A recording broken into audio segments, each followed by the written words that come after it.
Hello guys, pag-usapan lang natin ng breaking news. Ayon kasi sa bali-balita, how true Daniel Padilla dahil di umano sa pagbabakod niyang jowang si Kyla Estrada. Ayon kasi sa bali-balita, sa kanilang nakikita dahil sa binabakuran na ni Daniel Padilla si Kyla Estrada. Totoo kaya ang ganitong bali-balita dahil sa nakikita ng mga Dilolo fans at mga netizens, lalong-lalo na ang mga sausawerang marites dahil sa tambay sila sa social media dahil napapansin nila ang ginagawa umano ni Daniel Padilla, lalong-lalo na kasi sa nakita nilang sa Tawi-Tawi at sa airport at lalong-lalo na sa Japan na ngayon ay kinikilig sila at ang sinasabi binabakuran na ni Daniel Padilla si Kyla Estrada.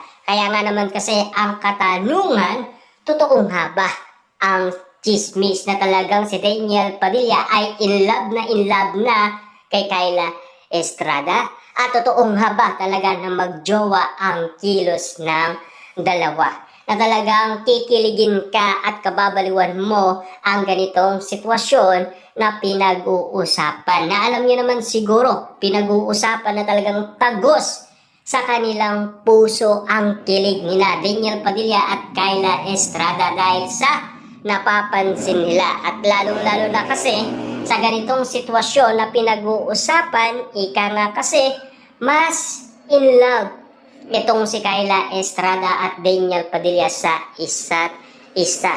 Napatunayan kasi yan ng iba't ibang Dilolo fans at mga netizens. Dahil noon pa man kasi ay nakita na nanliligaw itong si Daniel Padilla kay Kyla Estrada. Kaya nga naman kasi napag-usapan ang dalawa.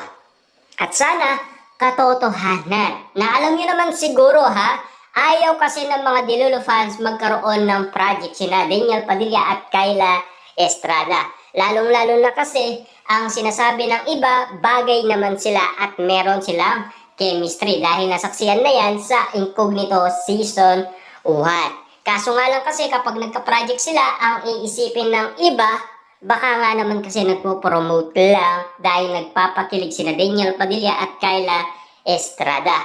Yan ang isipan ng iba.